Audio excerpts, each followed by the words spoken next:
Hi loves, happy 2024. This is the first video of the new year. Okay, I had to throw my hair up right quick because I kept trying to talk to you guys, but I kept getting distracted by my hair because it was not it. So the hair is up. I am now a Stanley Cup girl. My agency got this for me and wrote my name on it. So I've been using this. I guess I get the appeal of it. I feel like it's really quite convenient and it's smart that you can fit in your cup holder. My only thing is like, because it's like a straw and the fact that it's open, I'm like, what if like a bug climbs in? So the first in of 2024 is self-discipline. And I heard this quote. It said that self-discipline is a form of self-love. And I found that to be so profound. I think when I think of the concept of self-love, it feels more soft and tender. It's about saying nice things to myself, speaking highly of myself, respecting myself, and having like self-care days, right? But I think the concept of self-discipline is also so important because self-discipline is what builds my sense of personal confidence. I feel like when we have a deadline for a client or at work, why is it that we are so good about like meeting those deadlines, making sure things get turned in on time, but when we like set up personal deadlines and timelines for ourselves, at least for me, I treat it a little more loose. So I really want to work on honoring myself and having follow through with the promises that I make to myself, because that relationship and building that kind of like inner confidence going forward is super important. Next is tracking finances and mindful spending. I feel like as I'm getting older, I am getting better at this. I'm not a math girl. I said that my entire life, but I think that's untrue. I think if you really do want to learn something, you can get better, and it's just pushing through, I feel like, that resistance a little bit. We have the capacity to learn anything now, and I think it's like this mental block in our heads and this narrative we tell ourselves. Tracking my finances and mindful spending, I feel that's twofold. So of course being mindful of what is coming in, what is going out, but also tracking my spending of like, what am I spending on? Sometimes in the past, if I'm just running credit card, look at my bill and I'm like, holy shit. The second thing is, are you saving properly? Putting away money in your retirement account. Like, are you maximizing your SEP IRA for the year, or do you have your money in a high yield savings account? Am I keeping my credit scores up? And I don't know how old you guys are, but credit score is so important in every phase of your life. They check your credit score when you are getting a car, when you're buying a home, when you're applying for an apartment. Make sure that you are paying off your credit card bills on time and just have eyes on your credit. In for 2024 is having staple jewelry pieces, and you guys know I love my jewelry. I am such a gold girl. I feel like occasionally I play around with silver jewelry. I feel like they are such a beautiful extension of yourself and like great accents to whatever you're wearing. I feel like having jewelry pieces makes it just pop and just so much more special. So I am wearing all my pieces from Monica Vinader. I've been buying their pieces for quite some time now, so it's really excited that we are partnering together on this video. So this brand has obviously really gorgeous jewelry, but the brand is sustainable and all their jewelry is made from 100% recycled 18 karat gold and sterling silver, and all their gemstones and diamonds are ethically sourced. So all the pieces I'm wearing right now are from Monica Vinader. And starting off with these earrings, you guys know that I am such a gold hoops girl. It is so complimentary to every outfit, and they come in other sizes too. So if you have a secondary piecing, I think it'd be so beautiful to stack them together. And I'm wearing this fine chain necklace, which is adjustable, so it has multiple lengths, but you can add your own charm to it. So I designed this charm, and it has the letter K in like the most beautiful cursive, and on the back I got a forever written on it for Kira and Kellen. So I love personalizing jewelry, so this has got to be one of my just favorite pieces. This chic diamond essential bangle, it is just so classic. Whenever I wear like a long sleeve or a sweater, I like to wear it over. I have been looking for a thin eternity band like this with like small diamonds in it. I wear it with my wedding ring, so it looks like it is kind of like a wedding band, but it is so complimentary. I love this piece. And then this is more of my fun statement piece. And this is a stone. It's called the Tiger Sign stone. Monica Vinader has a repair and rewear program that prolongs the life of your jewelry so you can wear more and buy less. To shop Monica Vinader for yourself, you can use my code ELLENVL20 for 20% off. I love this one, is keeping my phone on do not disturb. So you can set times on your phone. So I have an iPhone and my window of do not disturb, it turns on at 8 p.m. and it goes till 10 a.m. So during that window, if you message me, I will not get notified. And I do it really intentionally because before I go to bed, I feel like I need to distance myself from my phone in order to wind down and be able to go to sleep. But also, this is so important in the morning. I do not want to wake up to notifications. I feel like if you have notifications on, it's just, you're basically reacting to what someone else needs from you as opposed to not. If you have notifications on too, I think it just pulls you away from whatever you're doing. So if you're really focused and you're really working on something and you get a notification, I feel like it's just something about the thing and you just check your phone, and I feel like it pulls you away from whatever we're doing. And then during my focus time during work, I also just put my phone on do not disturb. So I've mentioned this before, and then some people said, like, what if like someone's trying to reach you? What if it's an emergency?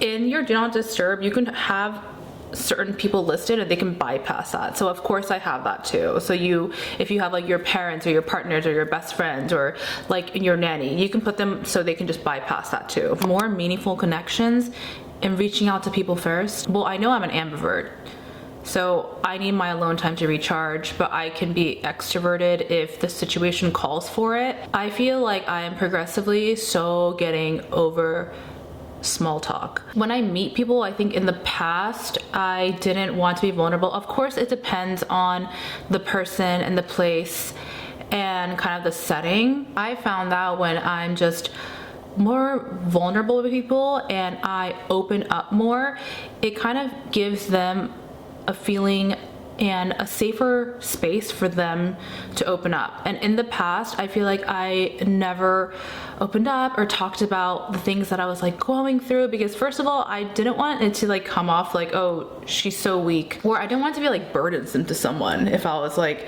oh, I'm going through this. But now my mindset is completely different, because if a friend came to me like with a problem that's something on their mind, I'd be more than happy to help, and I'll be so honored that they're trusting me with that. So that is my new kind of mindset going forward. And outside looking in, I feel like no matter how perfect someone's life can look, I really feel like everyone is going through something, be it on different levels. So I think if you were to reach out to someone first or open up first, I think that is a really nice way to have more of an authentic connection and a conversation, and more of like a meaningful conversation with someone. Having a capsule wardrobe, I feel like with trends, it moves so quickly, and I'm like guilty of buying into trends too, because first of all, it's really cute and I think it's so much fun, but at the same time, I think it is so important to have like a capsule wardrobe, especially when you're like running out the door and you don't have anything to think about, or I think just like a chic outfit you can put on all the time that is going to be timelessly chic. Wide leg, black leg pants, denim, black blazer always. The Frankie shop is amazing for these pieces that I'm talking about. A good black coat, a really structured shoulder. I feel like it is just, it makes me feel so confident. Black loafers, black boots, sneakers, black sunglasses. Saying nice things to ourselves and speaking kindly to ourselves. Imagine when you talk to your best friend, how you like hype her up so much. I feel like whenever I talk to my best friend, I always tell her, like, literally it is so inspiring. Whatever she talks about, she gets there. She works so hard and she's just like so resilient. So whenever I talk to her, I feel like I'm always just hyping her up, saying just the nicest things to her. And I think if we were able to talk that way to ourselves, about ourselves, what a beautiful thing that would be. Giving strangers compliments, it can turn someone's day around. Like sometimes when I go out and I see a girl that is just like wearing such a cool outfit, or she's just she's just stunning or just has like this really great energy, you know, like sometimes I would just like think it. But now if she walks by me or something, I just make sure I just let her know. And I think it just, that little encounter with a stranger or even just like smiling to a stranger really has such a big impact, and it takes like no effort except for stepping out of your comfort zone a little bit to talk to a stranger. More doing and less thinking. Overthinking about something, or if there's something that you know you have to do and in your mind it is so daunting, and the more you push it out, the more you go over it in your head. Insert anxiety here. Our minds are very fascinating in the fact that it really could shape our reality. In your mind, you can make it so much more bigger and like scary than it is. When you actually do it, you're like, okay, that was actually fun and it was not that scary. Sometimes we just waste so much time overthinking, and this overthinking is just not doing any of us favors. Let's just stretch. This is a good way to reset. I like to roll my shoulders back and then just roll out my neck. This better posture is overall just better for you, but you also appear physically more confident when you have better posture. You know, imagine if you're talking to someone and you're talking like this versus talking like this. Last thing on my list for my ends of 2024, focused work. I think it's similar to time blocking. If you list out like your top 3 priorities of the day, and then whatever your first priority is, you do not move on to the next thing until you have entirely finished what you set out to do. Let's say you start with 30 minutes. You don't do anything else except for this one task, distraction free. And I got a, oh my god, what is it called? I flip it over, work on a single task, uninterrupted focus flow work, and then once my timer is up, you take a 5-minute break. So whether that is getting water, getting fresh air, stretching, during that time don't go on social media. Everything I read is like don't go on social media, but social media is my full-time career. But I also know how addicting and distracting it could be when you have to get something done. I have like limitations. So that is what I'll be implementing to make my days more productive, effective, and more just efficient and just working smarter. Out in 2024. Number 1 is self-doubt and procrastinating.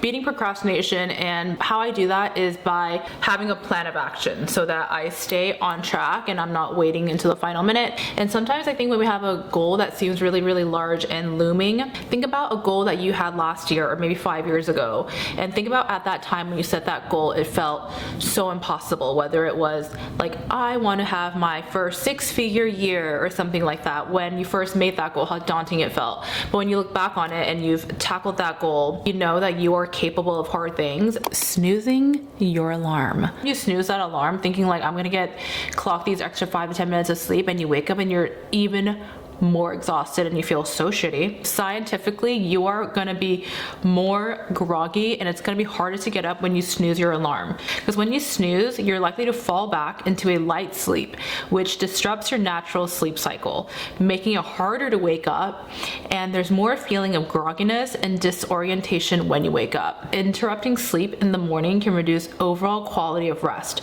so it may lead to more tiredness during the day. I read off my laptop for that one, but I want to just get the facts. Comparing yourself to someone, always a losing game. If you can use that as inspiration and fuel, and I think that is the mindset, and that is the way that I try to look at it, because the mindset should be, if she can do it, I can do it. Waiting to start. If you are waiting until you're ready, you'll be waiting forever. Start right now where you are with what you have and just set small things into motion. Staying in sweats all day. I don't even know why this is so hard. I think sweats are just so freaking comfortable. My husband, he still works from home. He gets fully dressed head to toe like he is going somewhere, like he has people to see. Just a mental switch. Looking the part and showing up for the part. I think when you walk by a mirror and you're like, you look cute, you look a little bit done up, whether that's pulling your hair back, putting on a little bit of blush and lip gloss, just seeing yourself more put together makes you feel more put together, and it does just wonders for your confidence. There is something to it. The last thing that is out for 2024 is limiting screen time before bed. Getting blue light exposure really disrupts with our melatonin production and just disrupts with us being able to fall asleep. So I'm definitely not the type of person who like their head hits the pillow and I'm like out. Okay, sorry I'm reading off, but I just want to get the facts to be facts. And it's also mentally stimulating for our brains, and exposure to light from the screens can disrupt our body's natural circadian rhythm. So that's like our internal clock of like, okay, it's morning, time to rise, evening, it's time to rest. I try to limit my screen time an hour before bed, and instead of being on my phone, in order to help me kind of fall asleep, read a book. Reading a book helps me to kind of unwind from the day, detach from the day. You know, I think wind my brain down. This was my ins and outs for 2024. This was a long chatty video, but I hope you liked our hang. I hope that this year will bring you so much joy, fulfillment, wins, and lots of beautiful memories. And I'm looking forward to spending more time with you guys. Thanks for watching.